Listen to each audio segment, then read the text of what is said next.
Hello students, good morning all.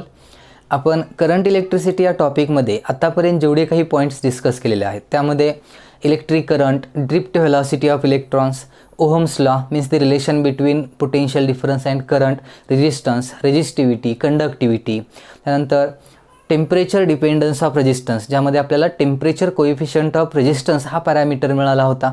Electromotive force ज्याला आपण शॉर्टमध्ये EMF म्हणतो, internal resistance of a cell, terminal potential difference यांच्यामध्ये असलेली रिलेशन्स. नंतर आपण डिस्कस केलं होतं कॉम्बिनेशन ऑफ रेजिस्टन्सेस आणि ज्यामध्ये series parallel combination, mixed grouping आणि याच्या काही डिफरंट कंडिशन्स, हा सगळा पार्ट आपण डिस्कस केलेला आहे. नीट JEE सारख्या एक्झाममध्ये करंट इलेक्ट्रिसिटी टॉपिकवरती जो क्वेश्चन विचारला जातो तो क्वेश्चन यातल्या कुठल्या तरी एका कन्सेप्टवरती कधीही नसतो. त्या क्वेश्चनमध्ये आपल्याला या कन्सेप्ट कॉम्बिनेशनमध्ये एकाच क्वेश्चनमध्ये अप्लाय करावे लागतात, यूज करावे लागतात.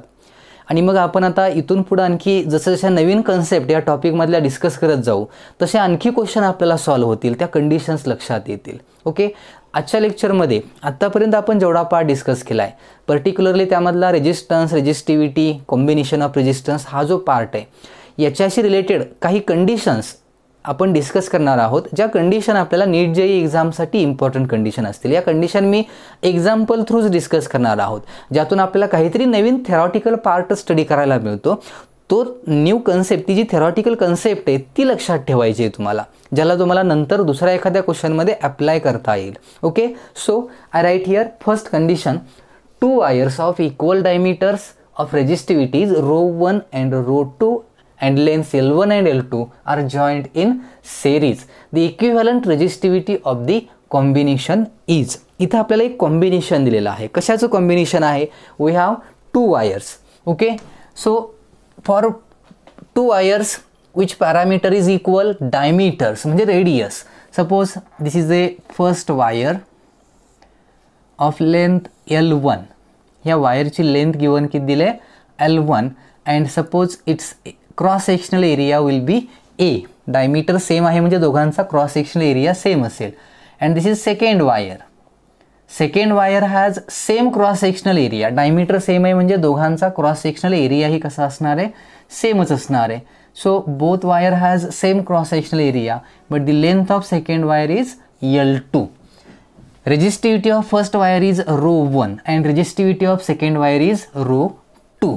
Now these 2 wires are joined in series. आता सेरीजमध्ये जॉईन करण्याच्या आधीचा विचार केला तर resistance of this first wire R1 equal to काय असतो फॉर्म्युला? जनरल फॉर्म्युला काय आहे रेजिस्टन्सचा? R इक्वल टू ρL/A हा फॉर्म्युला असतो. इथे यूज केला तर ρ1 into L1 divided by A. This is the resistance of this first wire. Resistance of second wire R2 equal to ρ2 into L2 by A. This is the resistance of second wire.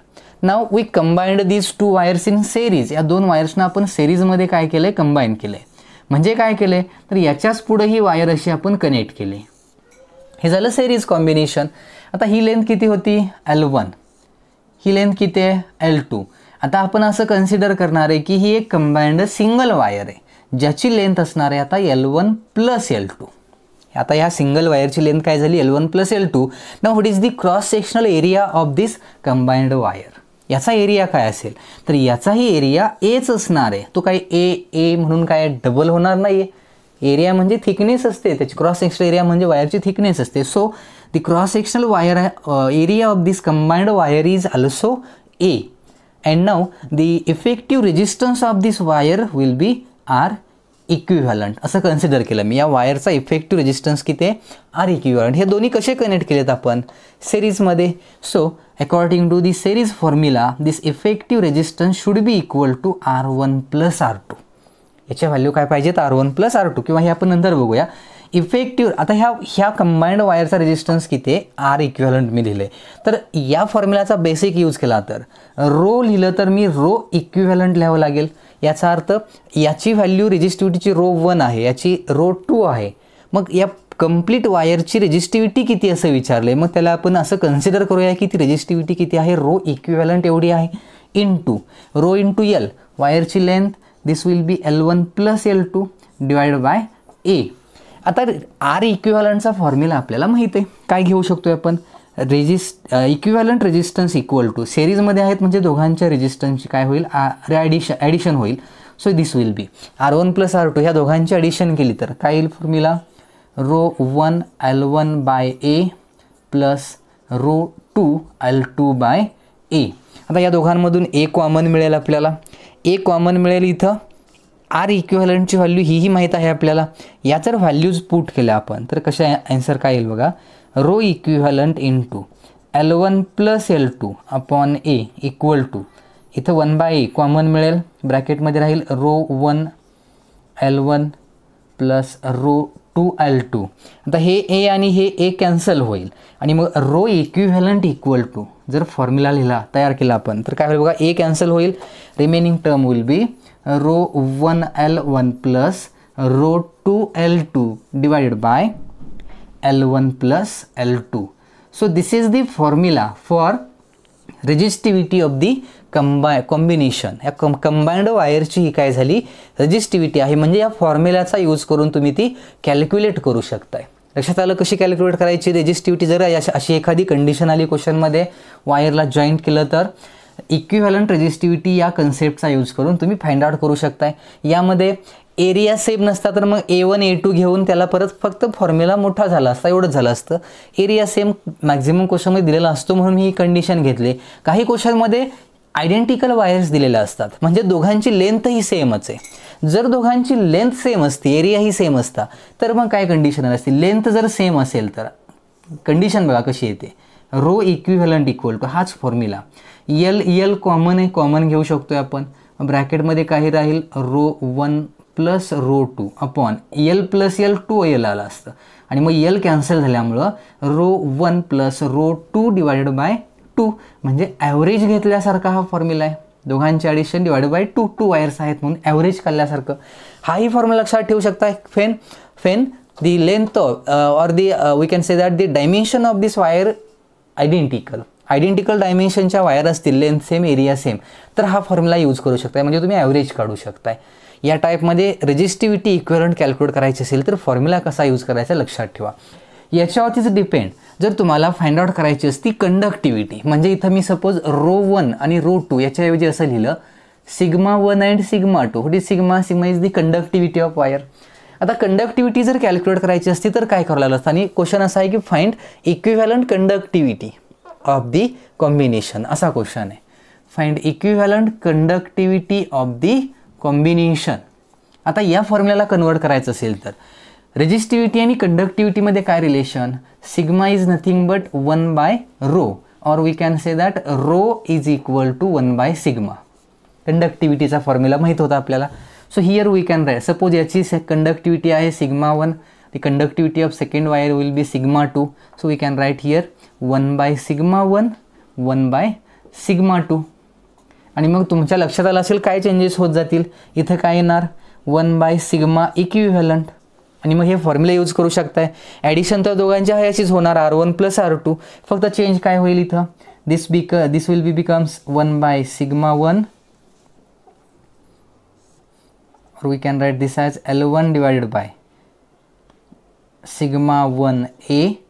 इथं काय येईल बघा L2 divided bye σ2A. या टाईपमध्ये formula येईल आणि मग यात sigma equivalent equal to 1/σ equivalent equal to हे आहे असंच राहतील.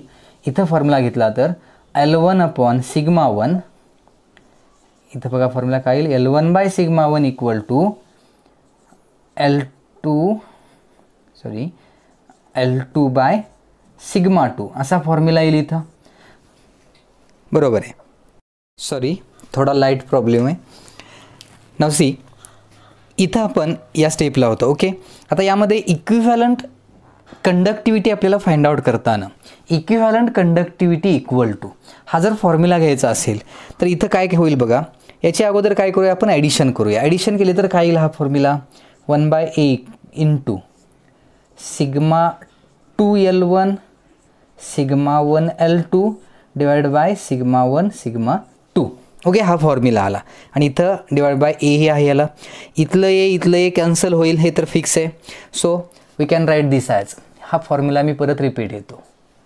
1/σ ε0 इक्वल टू हे L1 + L2 जे आहे तर ए कॅन्सल होईल, L1 + L2 इकडं घेऊया म्हणजे याला मल्टिप्लाय होईल. So the remaining terms will be σ2L1 + σ1L2 divide by σ1 σ2 into L1 + L2 या टाईपमध्ये σ1 σ2 इन ब्रॅकेट L1 + L2.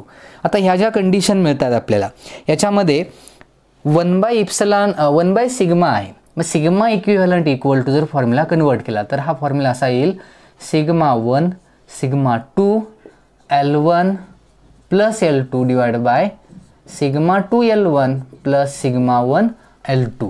लक्षात आला फॉर्म्युला काय केला आहे. हाच फॉर्म्युला आपण इक्विव्हॅलंट कंडक्टिव्हिटी जर विचारली असती या वायरची कॉम्बिनेशनची इक्विव्हॅलंट कंडक्टिव्हिटी तर यूज करा.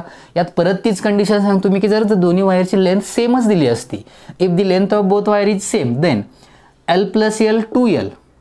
So we can write this as sigma equivalent equal to L + L 2L. So this will be 2L into σ1 σ2 divide by L common आहे, L जर कॉमन घेतलं तर ब्रॅकेटमध्ये राहील σ1 + σ2. So we can write this as sigma equivalent equal to हे L cancel होईल. So this will be sigma equivalent equal to 2σ1 σ2 divide by σ1 + σ2. लक्षात आला फॉर्म्युला. हे कधी पण if the length of both the wires is same या different conditions आपल्याला यूज करता आल्या पाहिजेत. लक्षात आले काय करतोय ते व्यवस्थित लक्षात ठेवा म्हणजे तुम्हाला कळेल की इथं इक्विव्हॅलंट व्हॅल्यू फाइंड आहे का सांगितलं याचं मिनिंग लक्षात राहिलं पाहिजे. ओके, अशाच काही कंडिशन्स आहेत. नेक्स्ट कंडिशनकडे जाऊया आपण. Now see next condition is two wires of resistances R1 and R2 have temperature coefficient of resistances alpha 1 and alpha 2. These are joined in series. The effective temperature coefficient of resistance is same टाईपची condition आहे. आपण रेजिस्टिव्हिटीसाठी कंडक्टिव्हिटीसाठी जी use केली तीच आता temperature coefficient of रेजिस्टन्ससाठी यूज करायचे. So here we have two wires again. Okay, these are the two wires. ते टेम्परेचर कोएफिशियंट ऑफ रेजिस्टन्स ज्याला अल्फा सिम्बॉल यूज करतो आपण. फर्स्ट वायरचा अल्फा 1 आहे, सेकंड वायरचा अल्फा 2 आहे आणि एका पर्टिक्युलर टेम्परेचरला त्यांचे रेजिस्टन्सच्या व्हॅल्यू गिवन आहेत. This wire has resistance R1, this wire has resistance R2. So we consider this as the reference temperature. ह्या दोन्ही वायरचं हे कसलं रेफरन्स टेम्परेचर ज्याला आपण R0 हे सिम्बॉल यूज करतो. Now we increased the temperature by T. आपण वायरचं टेम्परेचर आता सपोज इन्क्रीज केलं किती अमाऊंटनं T टेम्परेचरला. Resistance of this wire is now suppose RT, but first वायरचा आहे म्हणून याला T1 लिहूया. Now what is RT1? Resistance of this first wire at temperature T. आणि त्याच टेम्परेचरला दोघांचं टेम्परेचर सेम अमाऊंटनं इन्क्रीज केलं आपण. Then the resistance of the second wire at temperature T T2 म्हणजे resistance of second wire at temperature T, resistance of first wire at temperature T. आणि हे initial म्हणजे reference temperature consider केली तर आपल्याला एक फॉर्म्युला माहिती आहे RT equal to R0 in bracket 1 + alpha T. Formula आपण स्टडी केलेला आहे. हे temperature at resistance at temperature T, reference temperature, temperature coefficient of resistance आणि ज्या टेम्परेचरला हा रेजिस्टन्स आहे ते temperature. So we can write here as RT1 equal to R0 म्हणजे याचं रेफरन्स टेम्परेचर किती आहे R1 आहे. So we can write here R1 आणि alpha 1 temperature coefficient of resistance alpha 1 temperature T आहे. Similarly we can write RT2 equal to RT2 लिहायचं असेल तर रेजिस्टन्स रेफरन्स टेम्परेचर सेकंड वायरचा R2 आहे 1 + alpha 2 into T. Now this is the resistance of second wire, this is the resistance of first wire. Now when we combined these two wires, ह्या दोन wire आपण आता combine केलेत म्हणजे सेरीजमध्ये connect केलेत. The resistance equivalent resistance of the wire R equivalent होईल. दोघांना सिरीजमध्ये कनेक्ट केलं की आपल्याला माहिती आहे ॲडिशन होते. सो RT1 + RT2 दोघांची काय होणार T टेम्परेचरला असताना दोघांच्या रेजिस्टन्सची काय झाली आता ॲडिशन झाली. Now you can use the formula RT1 is what it is R1. मी आता डायरेक्ट लिहितो आतमध्ये मल्टिप्लाय करा R1 + R1 alpha 1 T plus R2 ब्रॅकेटमध्ये मल्टिप्लाय करून लिहितो मी याला, plus R2 plus R2 alpha 2 T. So equivalent resistance R equivalent equal to काय व्हॅल्यू येईल बघा, R1 प्लस R2 आहेच इथं, R1 प्लस R2. मी ही टर्म दोन टर्म्स एकत्र लिहितोय. आता ह्या दोन टर्ममध्ये T कॉमन आहे, मग ते T कॉमन घेतलं तर काय व्हॅल्यूज येतील, R1 alpha 1 plus R2 alpha 2 आणि यांच्यामध्ये कॉमन काय मिळेल, T मिळेल. आता याच याच्यामध्ये सपोज ही टर्म एक मी कन्सिडर केली,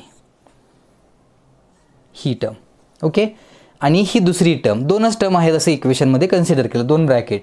मी यातून R1 प्लस R2 ही टर्म जर कॉमन घेतली, कोणती टर्म, R1 प्लस R2, तर इथून कॉमन घेतले, इथं काय राहील, रिमेनिंग 1 राहील, प्लस बघा काय सांगतोय, हा ब्रॅकेट मी कॉमन घेतला या इक्वेशनमधून, तर इथं आहे हा ब्रॅकेट कॉमन घेतला की रिमेनिंग टर्म किती आहे, 1, प्लस इथं R1 प्लस R2 आहे का कॉमन, नाही. मग कॉमन घेतलं तर मल्टिप्लाय डिवाइड करू शकतो आपण. So we can write this as R1 alpha 1 plus R2 alpha 2 divided by R1 plus R2 into T.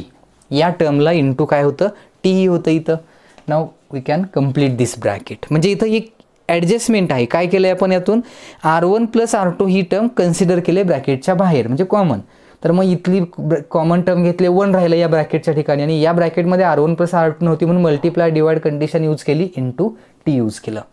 Now this is the equivalent resistance. आता याला फॉर्म्युल्याला कम्पेअर करा. आपला जनरल फॉर्म्युला काय असतो, RT equal to R0 in bracket 1 plus alpha T. याला जर compare केलं तर this is our resistance, this is our reference temperature. जे R0 असतं त्याच्याऐवजी हा ब्रॅकेट दिसतोय आपल्याला. So this is will be reference resistance.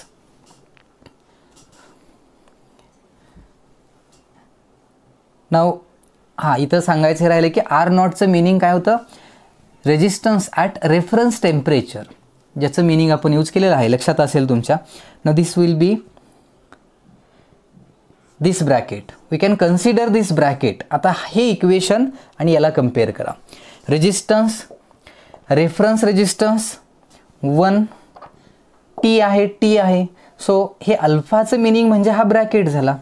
मग हा जो ब्रॅकेट आहे त्या ब्रॅकेटचं मिनिंग काय झालं, this bracket will be the temperature coefficient of resistance of the combination. ह्या कॉम्बिनेशनचा हा ब्रॅकेट म्हणजे काय झाला, कारण हा रेजिस्टन्स कुणाचा आहे, कॉम्बिनेशनचा आहे.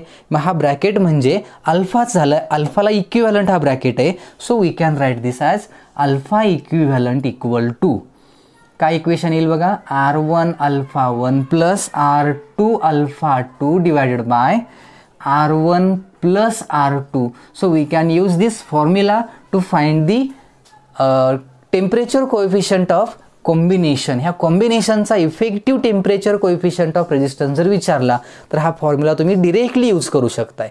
कारण इथं आपल्याला अल्फा 1 अल्फा 2 नोन आहे, R1 R2 नोन आहे, त्यांच्या यूज करा या फॉर्म्युल्यामध्ये. इक्विव्हॅलंट कोएफिशियंटची व्हॅल्यू मिळेल याच्या टेम्परेचर कोएफिशियंटची. मग हे सगळं परत करायची गरज नाही आहे. मी तुम्हाला काही रिझल्ट्स फाइंड आउट करून देतोय. जसं मगाशी जसे 2 होते कंडक्टिव्हिटी रेजिस्टिव्हिटीसाठी, तसंच हा टेम्परेचर कोएफिशियंट ऑफ रेजिस्टन्ससाठी रिझल्ट असणार आहे. इझी आहेत concept. See the question.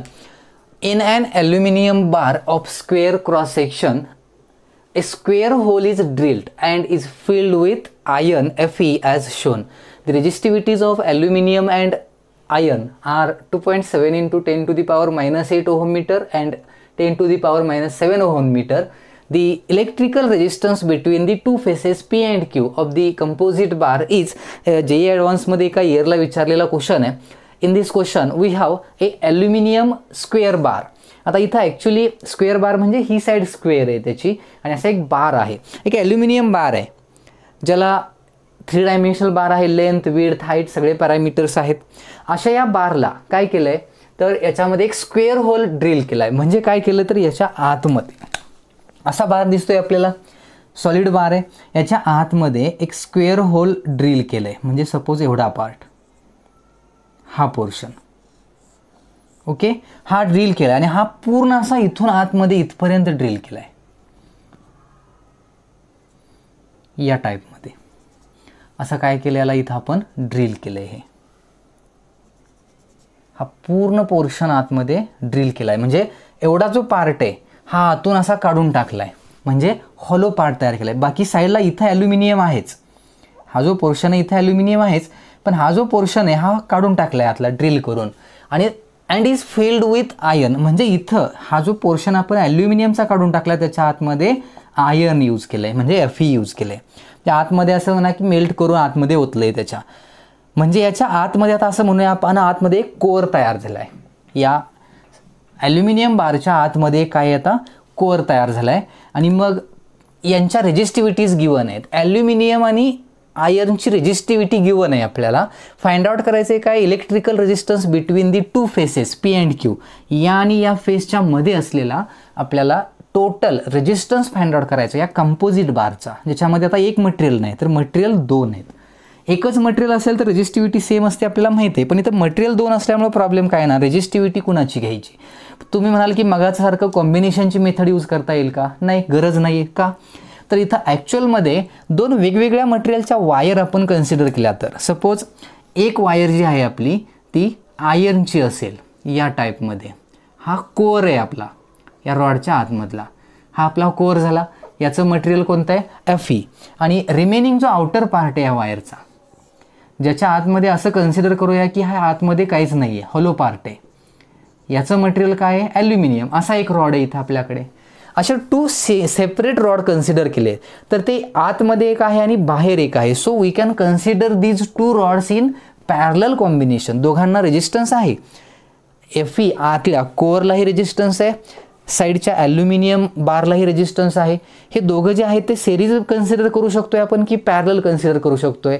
We can consider these two rods as a in a parallel combination. आता दोघांचं पॅरलल कॉम्बिनेशन जर कन्सिडर केलं असेल तर मग दोघांचा सेपरेट रेजिस्टन्स जर आपल्याला मिळाला तर पॅरलल कॉम्बिनेशनचा फॉर्म्युला अप्लाय करून आपण फाइंड आउट करू शकतो. So we consider here the resistance of this Fe iron will be Rfe and resistance of this outer bar of aluminum this will be Ral. ह्या दोघांचे रेजिस्टन्स डिफरंट आहेत असं consider केलं तर कॉम्बिनेशनचा रेजिस्टन्स फॉर्म्युला आपण काय यूज करतो 1/R equal to 1/R Al plus 1/R Fe या फॉर्म्युलाचा यूज करून आपण फाइंड आउट करू शकतोय. मग हे रेजिस्टन्स अगोदर फाइंड आउट करा, इथं पुट केले की याचा आन्सर मिळेल. मग अगोदर कन्सिडर करा iron rod. The resistance of this iron rod can be obtained by using the formula of resistance in terms of resistivity, length and cross sectional area. आता इथं क्रॉस सेक्शन सर्क्युलर नाही आहे, wire cylindrical नाही, wire square फॉर्ममध्ये आहे. So cross sectional area will B square. हा square असणार आहे ना क्रॉस सेक्शनल एरिया. वायर इथं चौकोनी आहे, सिलेंड्रिकल नाही. मग हा क्रॉस सेक्शनल एरिया स्क्वेअर झाला. आता यामध्ये इनर वायर म्हणजे फक्त Fe वायरचा विचार केला तर ह्याची लेंथ गिवन आहे इथं. ओके, ही जी लेंथ आहे ती 2 मिलीमीटर आहे. लक्षात ठेवा Fe आतल्या कोअरची लेंथ काय आहे 2 मिलीमीटर आहे. So here we can find out the resistance of Fe. Rfe equal to ρFe लियल. लेंथ म्हणजे इथून इथपर्यंतची लेंथ, आतल्या याची लेंथ किती आहे 50 मिलीमीटर. एरियासाठी काय येईल तर हा स्क्वेअर आहे. मग स्क्वेअरचा area side into side 2 millimetre into 2 millimetre येईल. So we can put the values here. Rfe equal to rho किती आहे सांगा, आयर्नचा रो हा दिलाय 10⁻⁻7 resistivity of iron into length 50 millimetre आहे. 50 मिलीमीटर म्हटलं की 50 इंटू 10⁻³ 50 मिलीमीटरचं मीटरमध्ये मी कन्वर्जन केलं. 10⁻³ न मल्टिप्लाय करायचं मीटरमध्ये कन्वर्ट होतं.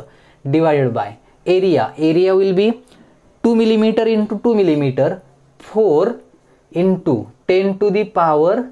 -6 कसा आला असेल बघा, 2 मिलीमीटर म्हणजे 2 इंटू 10⁻³ इंटू 2 मिलीमीटर 2 इंटू 10⁻³ -3 झालं. 2 इंटू 2 4 झालं. 4 into 10⁻⁻6 this is the cross sectional area of inner core of iron कोअरचा आतल्या काय झाला हा क्रॉस सेक्शनल एरिया झाला. And this will be the resistance Rfe, resistance of this core Fe.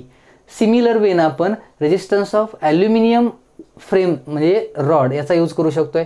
ρAl ॲल्युमिनियमची resistivity into length same आहे दोघांची, इथून इथपर्यंत लेंथ दोघांची सेमच येणार आहे, डिवाइड बाय एरिया. आता इथं एरियाचा प्रॉब्लेम काय बघा, आपल्याला फक्त बाहेरच्या या ॲल्युमिनियम बारचा रेजिस्टन्स घ्यायचा आहे, मग आयर्नचा त्यामध्ये येणार नाही. म्हणजेच हा पार्ट जो आहे हा इथं कसा आहे, हॉलो पार्ट आहे.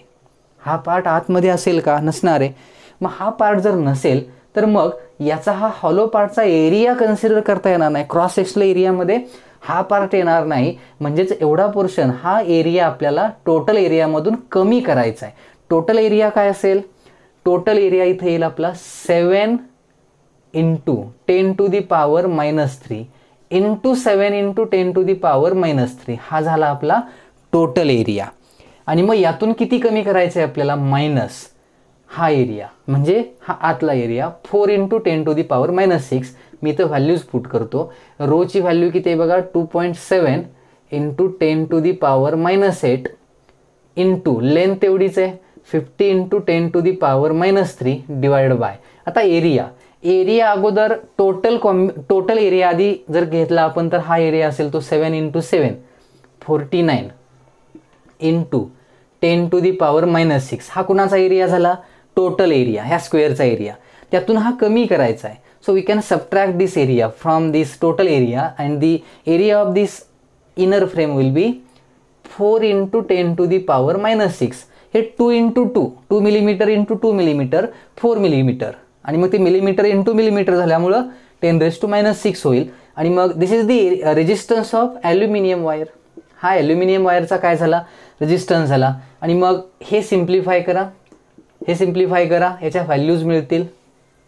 आता पॉवर जर कमी केली तर काय व्हॅल्यूज येतील बघा, इथे येईल 50 / 4 इंटू पॉवर 10⁻⁻6 वरती गेलं +6 होईल, -7 + 6 -1 -3 10⁻⁻4. इथं काय येईल बघा, -6 कॉमन आहे.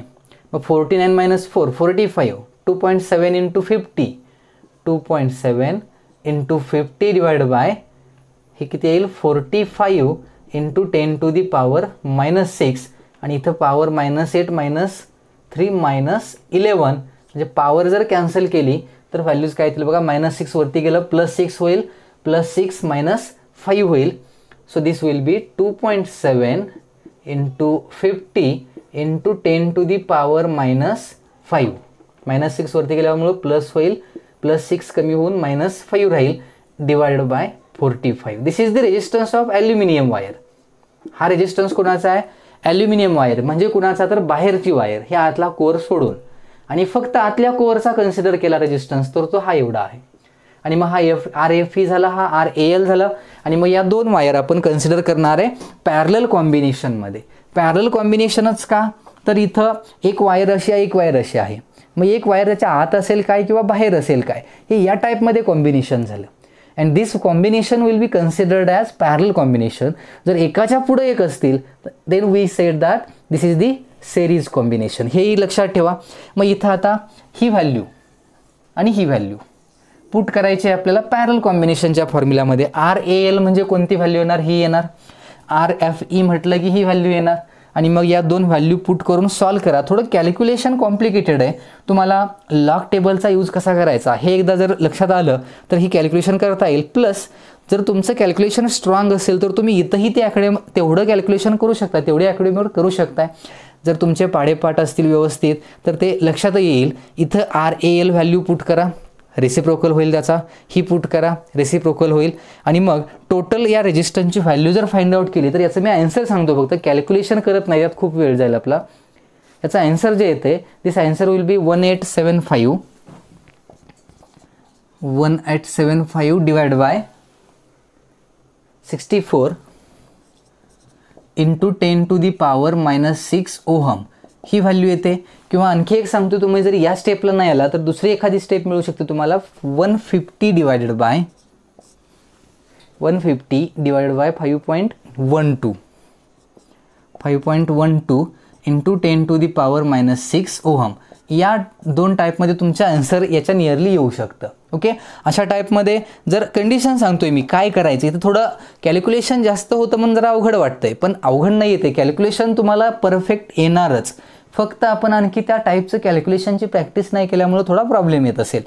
लक्षात आलं काय केलं तर कॉम्बिनेशनमध्ये ह्या दोन वायर्स कशा कन्सिडर करायच्या याचं थोडं इथं विचार करा. Now see how the current passing through a particular resistance is calculated. एखाद्या पर्टिक्युलर रेजिस्टन्समधून पास होणारा जर तुम्हाला करंट कॅल्क्युलेट करायला विचारला तर तो कसा फाइंड आउट करायचा. क्वेश्चन सिम्पलच आहे पण प्रॅक्टिस कमी आहे. रेग्युलर जर सुरू असतं तर आपली भरपूर प्रॅक्टिस झाली असती आणि तुम्हाला ते सोडवता आलं असतं. तुम्ही स्वतःहून सोडवून बघितलं तरच तुम्हाला त्यातले काही डाऊट्स अडचणी कळतील त्या विचारा. ओके, एक सर्किट डायग्राम मी ड्रॉ केले and the question is find the current I passing through. Question काय बघा, find current I passing through 2 kilo ohm resistor किंवा रेजिस्टन्स. ओके, एररलेस मधलाच क्वेश्चन आहे, मी एक फर्स्टच क्वेश्चन आहे तो घेतलेला आहे. आता म्हणजे आपल्याला काय करायचं आहे तर या 2 किलो ओहम रेजिस्टन्समधून पास होणारा करंट फाइंड आउट करायचा आहे. व्हॅल्यूज गिवन आहेत. आता इथं 72 म्हटलं, इथं 72 व्होल्ट अशी व्हॅल्यू दिलेली आहे. मग ही EMFची व्हॅल्यू आहे का व्होल्ट त्याचं टर्मिनल पोटेन्शियल डिफरन्स आहे कसं ओळखायचं. तर इथं जर तुम्हाला एक्झाम्पलमध्ये कुठं मेन्शन केलं असेल की त्या बॅटरीचा इंटरनल रेजिस्टन्स एवढा आहे किंवा जर दिलं असेल की त्या बॅटरीचा EMF 72 व्होल्ट आहे तरच तो EMF, otherwise it will be the voltage of that battery means potential difference घ्यायचं. म्हणजे हे फीज दिलेलं आहे आपल्याला 72 व्होल्ट. आता यामध्ये यातला particular current directly find out करणं पॉसिबल नाही आहे. तर पहिली स्टेप सर्किटचा टोटल करंट फाइंड आउट करायचा. टोटल करंट फाइंड आउट करण्यासाठी तुम्हाला टोटल सर्किटचा रेजिस्टन्स माहीत पाहिजे. मग या सर्किटला टोटल रेजिस्टन्स फाइंड आउट करण्यासाठी तुम्ही कसं रेड्यूस करू शकताय.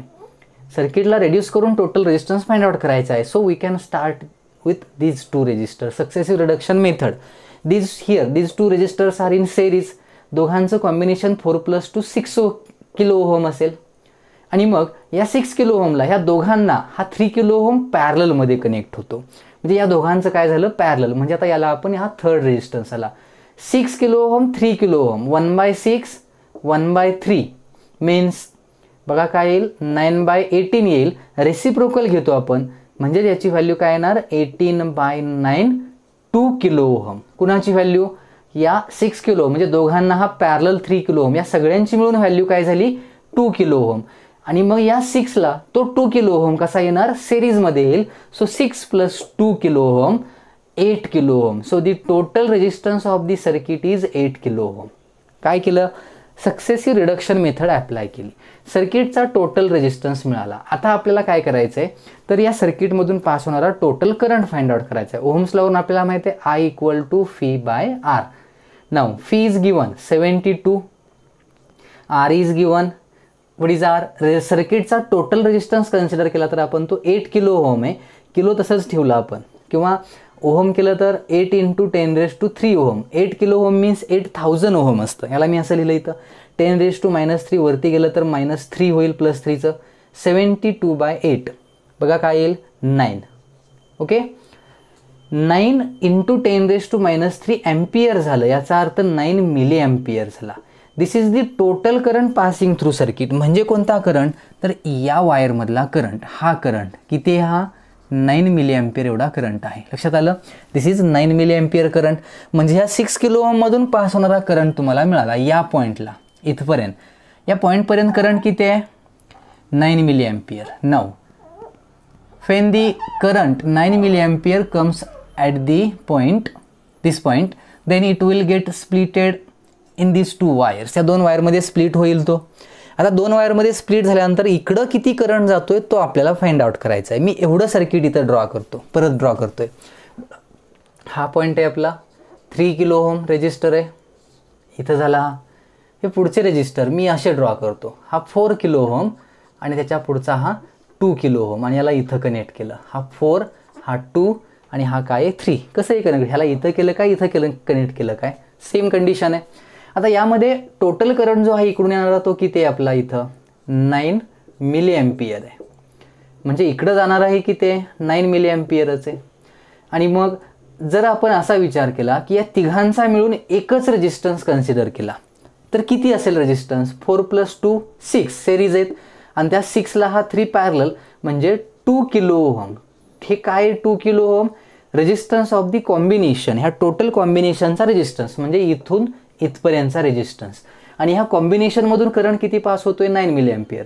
Now if I want to find out the potential difference between these 2 points A and B potential difference between 2 points A and B, phi A B equal to, ohm's law काय सांगतो आपल्याला, phi equal to I R असतो. कॉम्बिनेशनमधून किती current pass होतोय, 9 milli ampere, means 9 into 10 to the power -3. आणि कॉम्बिनेशनचा resistance किती आहे, टोटल रेजिस्टन्स 2 किलो ओहम, म्हणजे 2 into 10 to the power +3 kilo ohm आहे, +3 पॉवर, हे कॅन्सल होईल, 9 into 2 18. So 18 volt is the potential difference in between these 2 points. या आणि या पॉईंटच्या अक्रॉस, म्हणजे या आणि या पॉईंटच्या अक्रॉस किती पोटेन्शियल डिफरन्स आहे, 18 व्होल्ट मिळाला. आता विचार करा, ही वायर आणि ही वायर एकमेकांना कशी आहे, पॅरलल. आता पॅरलल कॉम्बिनेशनचा विचार करायचा. थेरी शिकवताना मी सांगितलं होतं, in parallel combination potential difference across each branch is same. म्हणजे तुम्ही जर 3 किलो ओहम या रेजिस्टरच्या अक्रॉस पोटेन्शियल डिफरन्स 18 व्होल्ट आहे असा कन्सिडर केला, तर इकडच्या या ब्रँचच्या अक्रॉसही पोटेन्शियल डिफरन्स 18 व्होल्टच असणार आहे. कारण पॅरलल कॉम्बिनेशनमध्ये, म्हणजे हे असं आहे, हे 2 रेजिस्टर आपले, ओके, हे 2 रेजिस्टर, या रेजिस्टर, आता इथं या 2 पॉईंटच्या मध्ये जो पोटेन्शियल डिफरन्स आहे तो किती आहे आपला, 18 व्होल्ट आहे. मग असं म्हणू शकतो आपण की हा एक्स रेजिस्टन्स आहे, हा वाय रेजिस्टन्स आहे. So the potential difference across the combination will B 18 volt. आणि जेवढा टोटल असतो तेवढाच ह्या प्रत्येक रेजिस्टरच्या अक्रॉसही असतो. पॅरल कॉम्बिनेशनमध्ये पोटेन्शियल डिफरन्स सेम असतो, चेंज होत नाही. याचा अर्थ एक्स रेजिस्टन्सच्या अक्रॉस पोटेन्शियल डिफरन्स 18 व्होल्ट आहे, तर वाय रेजिस्टन्सच्या अक्रॉसही पोटेन्शियल डिफरन्स किती आहे, 18 volt. Means the potential difference across this wire will B 18 volt. म्हणजेच इथं या पॉईंटपासून या पॉईंटपर्यंत कन्सिडर करूया, याच्या अक्रॉसचा पोटेन्शियल डिफरन्स जो आहे, या दोघांच्या अक्रॉसचा पोटेन्शियल डिफरन्स किती मिळतो आपल्याला, 18 व्होल्ट. मग यातून जाणारा करंट फाइंड आउट करायचा. आता या वायरमधला करंट, याला मी I1 म्हणतो. So we can calculate this current I1 as I1 equal to, ohm's law use केला तर I equal to V/R formula आहे. आता फी किती दिलं आहे गिवन, 18 व्होल्ट आहे, divide by R. R means what, resistance. आता कुठला रेजिस्टन्स घेणार, रेजिस्टन्स बिटवीन दिस 2 पॉईंट, या 2 पॉईंटच्या इकडचा करंट फाइंड आउट करायचा, तर या 2 पॉईंटमधला रेजिस्टन्स कन्सिडर करा. 4 + 2 6 किलो ओहम. 6 किलो ओहम म्हणजे 6 into 10 to the power 3 ohm. So this will be obtained as 18/6, 3 into 10 to the power -3. So this will be 3 milli ampere. Means the current passing through this wire will be 3 milli ampere. म्हणजेच या 4 kilo ओहममधून current किती pass होत असेल, 3 milli ampere. Similarly या 2 kilo ओहममधूनही current किती pass होणार आहे, 3 मिली एम्पियरच.